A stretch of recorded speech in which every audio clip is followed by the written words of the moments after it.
আজি বিজেপিৰ অনুষ্ঠিত হয়ে আছে জন আক্ৰোশ মহিলা সমদল শিলচৰত অনুষ্ঠিত হৈ আছে আৰু মই উল্লেখ কৰো যে কংগ্ৰেছ সহ বিৰোধী দলৰ যে মহিলা বিৰোধী যে কাৰ্যকলাপৰ বাবেই এই সমদল বুলি উল্লেখ কৰিব লাগিব। মই পোনে পোনে আপোনাৰ দৃষ্টান্ত দেখুৱাব চেষ্টা কৰিছো।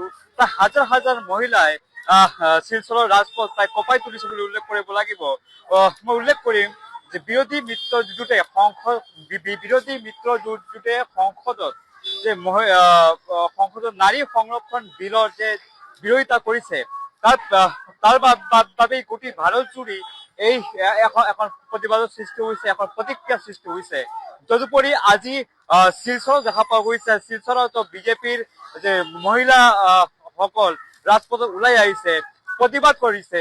কিয়নো যে মহিলা সংৰক্ষণ বিলেৰ যে কংগ্ৰেস সহ বিৰোধী দলেৰ যে বিৰোধিতা কৰিছে তাৰ বাবে এই প্ৰতিবাদ। মই পোনে পোনে আপোনাৰ দৃষ্টান্তবিলাক দেখাব চেষ্টা কৰিছো। বিৰোধী মিত্ৰজোঁটে সংসদত নাৰী সংৰক্ষণ বিলৰ বিৰোধিতা কৰিছিল, যাৰ বাবে গোটেই দেশ জুৰি এক প্ৰতিবাদ আৰু প্ৰতিক্ৰিয়া সৃষ্টি হৈছে, যাৰ বাবে বিজেপিয়ে গোটেই দেশ জুৰি আৰম্ভ কৰিছে জন আক্ৰোশ মহিলা যাত্ৰা।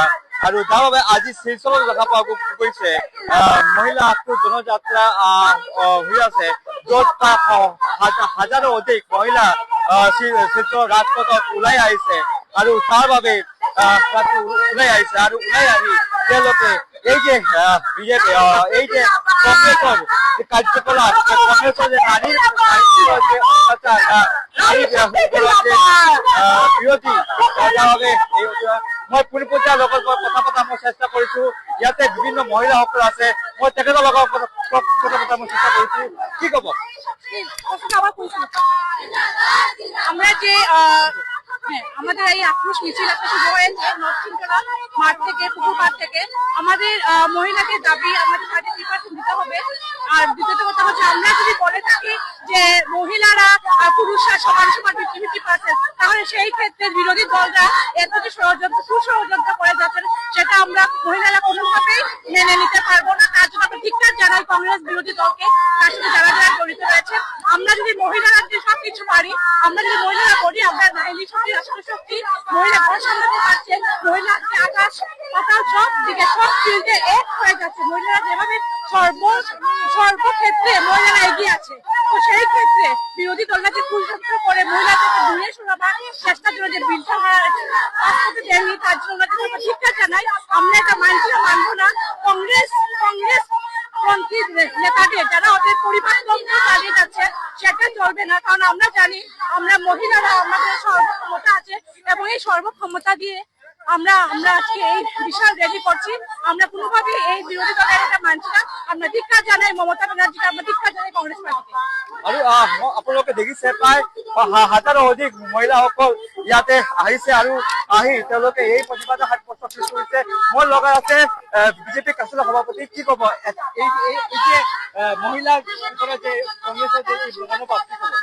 আজি আপোনালোকে দেখিছে যে এই কাছাৰৰ গোটেই ল'ৰা ছোৱালী মহিলা ওলাই আহিছে।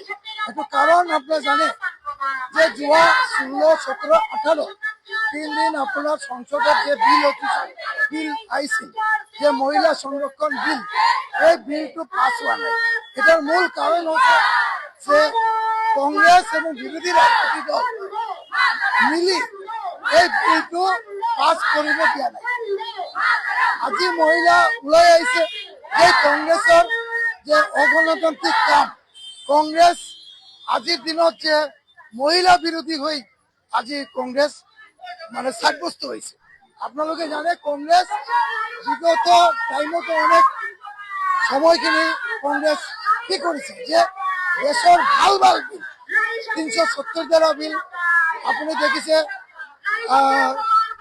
আপনার রাম মন্দিরের কারণে বিরোধিতা করেছে কংগ্রেস, রাম মন্দিরের বিরোধিতা করেছে কংগ্রেস। আরো বহুতখিনি 3 তালাক বিল এবং মহিলা সংরক্ষণ বিল, গোটেই কংগ্রেসের রাজনীতিতে আপনারা দেখিছে যে কংগ্রেস কেতিয়াও ভারতবর্ষের ভাল চিন্তা করা নাই। সদায় কংগ্রেস ভারতবর্ষ এই মোদী সরকারের এই 10 বছর কাৰ্যকালৰ যিমান বিল আহিছে গোটেই বিলখিনি বিৰোধিতা কৰিছে। এটাৰ উদ্দেশ্যটো কি আছে? কংগ্ৰেছ ভাল কামত নাথাকে, কংগ্ৰেছ সদায় বেয়া কামত থাকে। আৰ কংগ্ৰেসেৰ ৰাজনীতি দেখিছে যোৱা 40-60 বছর কংগ্রেস দেশ শাসন করেছে, কিন্তু মানুষ ভালো কাম করা নাই, মানুষ বেয়া কাম করেছে কংগ্রেস। সেই কারণে আজি মহিলা ওলাই আহিছে, এই বিলটো বিৰোধিতা কংগ্রেস করেছে। তার কারণে মহিলাবিলাক গোটেই মহিলা মানুষ আজি ওলাই আহিছে যে কংগ্রেসের ধিক্কার জনাইছে।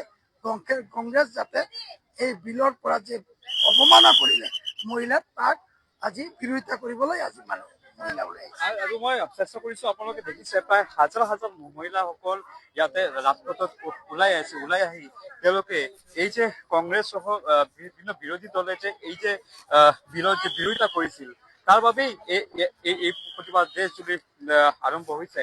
আৰু তদুপৰি আজি দেখা পোৱা গৈছে কাছাৰ জিলাতো দেখা পোৱা গৈছে, কাছাৰ জিলাৰ যে ভাৰতীয় জনতা পাৰ্টিৰ যে মহিলাসকল আছে বা গোটেই ভাৰতীয় জনতা পাৰ্টি নহয়, শিলচৰৰ যে মহিলাসকল আছে, শিলচৰৰ বিভিন্ন প্ৰান্তৰ মহিলাসকল আছে, সেইসকল ৰাজপথত ওলাই আহিছে।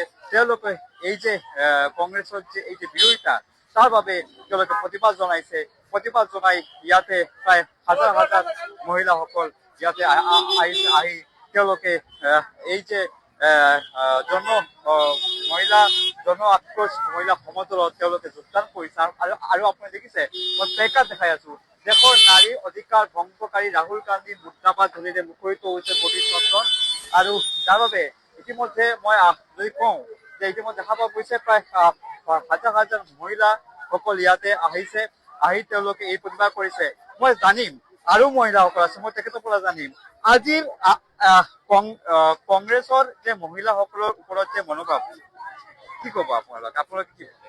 অকল কংগ্ৰেছ বুলি ক'লে নহব, বিৰোধী চব পাৰ্টি চাওক, সমাজবাদীও বিৰোধিতা কৰিছে, টিএমচিও বিৰোধিতা কৰিছে। 2023ৰ বিল যিটো হৈছিল সেইটোৰ সময়ত এটা কথা আছিল যে 543 যিটো নাম্বাৰ সেইটোৰ ওপৰত হ'ব নোৱাৰে, কিয় কি তেতিয়া কথা হৈছিল যে চিট বঢ়াব লাগিব, চিট বঢ়াই পৰে তাৰ পৰা 33% ৰিজাৰ্ভেশ্যন হ'ব। সেই অনুসাৰে এতিয়া 850 চিটছৰ ওপৰত 33% ৰিজাৰ্ভেশ্যন আহিছিল। It was a very good proposal. আৰু চাওক, ডিলিমিটেশ্যন আৰু চেঞ্চাছৰ কথা যিটো কৈছে, আপোনালোকে এটা কথা একদম হাইলাইট কৰিব, আগৰ বিলটোত লিখা আছিল লেটেষ্ট চেঞ্চাছ। লেটেষ্ট চেঞ্চাছ বুলি ক'লে আমি কি বুজাও, যিটো চলি আছে। কিন্তু এইটো বিলত এটা পইণ্ট আনিছিল এনি চেঞ্চাছ। এনি চেঞ্চাছ হিচাপে কিন্তু বিলটো পাছ কৰিব পাৰিলেহেঁতেন, কিয় কি সংবিধানৰ এমেণ্ডমেণ্টটো এনি টাইম পচিবল। যদি আকৌ দৰকাৰ পৰে 29ত নহয় আৰু এটা এমেণ্ডমেণ্ট আহিলেহেঁতেন, তাতে কি আছিল 131 এমেণ্ডমেণ্ট হৈ গ'লহেঁতেন। গতিকে কি বাধা আছিল 850 হোৱাত? বাধাটো ক'ত আছিল? এই ডিলিমিটেশ্যন আৰু এই চেঞ্চাছৰ ওপৰত হোৱাত বাধা ক'ত আছিল? বাধা এইখিনিতে আছিল। আমাৰ এইটো পুৰুষতন্ত্ৰ সমাজ, এতিয়ালৈকেও বিৰোধীসকলে নাৰীসকলক বিশেষ কৰি মানে ৰাজনীতিৰ সম অধিকাৰ দিব নিবিচাৰে। এই যে পুৰুষতান্ত্ৰিক মেণ্টেলিটিটো যিমানেই ডাঙৰ কথা কওক টিএমচিয়ে যে আমাৰ বেছি আছে এমপি, আমাৰ এই আছে, কিন্তু তেওঁলোকে প্ৰধান বিৰোধিতা কৰিছে। কিয় কৰিব? 850 চিট বাঢ়িলে প্ৰব্লেমটো ক'ত আছিল? দৰকাৰ পৰিলে আৰু এটা এমেণ্ডমেণ্ট আনিব পাৰিলেহেঁতেন। আৰু এনি চেঞ্চাছ বুলি এটা লাইন আছিল, কিন্তু এনি চেঞ্চাছ তাৰমানে 2011ৰ চেঞ্চাছটো আমি ল'ব পাৰিলোহেঁতেন। গতিকে আমি ধিক্কাৰ জনাওঁ তেওঁলোকৰ এই মানসিকতাত, মুখে যিটো কয় এইটো কৰ্তব্য তেওঁলোকে নকৰে, ধিক্কাৰ জনাওঁ। আৰু এইটো কথা কি, আজিৰ দিনত ইয়াৰ পৰা বহি মই কৈ আছো, নাৰী এইটো যিটো বিল, নাৰী অধিকাৰ বিলটো পাৰ হ'বই, সংৰক্ষণ বিলটো পাৰ হ'ব, আৰু 33% ৰিজাৰ্ভেশ্যন হ'বই। আমি পাৰ্লিয়ামেণ্টত আৰু এছেম্বলিত যামেই। আৰু মই দেখিছো আপোনালোকে দেখিছে, মই বিভিন্ন যে মহিলাসকলৰ মই মন্তব্য লৈছো। তেওঁলোকে কৈছে যে এই যে এমেণ্ডমেণ্ট বিল যিটো আছে, য'ত কংগ্ৰেছে বিৰোধিতা কৰিছে, তাৰ বাবে গোটেই দেশজুৰি এক প্ৰতিবাদৰ সৃষ্টি হৈছে, গোটেই দেশজুৰি এক প্ৰতিক্ৰিয়াৰ সৃষ্টি হৈছে। যাৰ বাবে ইতিমধ্যে কোনোবা লোকে কংগ্ৰেছ সহ বিৰোধীয়ে, গোটেই বিৰোধী দল বিৰোধী শক্তি যিটো আছে, যদি মই উল্লেখ কৰো টিএমচি আছে, CPIM আছে, আৰু বিভিন্ন বিৰোধী মিত্ৰজোঁটে দল আছে, বিৰোধী মিত্ৰজোঁটে এই যে ঘটনাৰ এই যে বিলৰ যে বিৰোধিতা কৰি, তাৰ বাবেই এই যে জন আক্ৰোশ মহিলা সমদল গোটেই দেশজুৰি চলি আছে বুলি উল্লেখ কৰিব লাগে।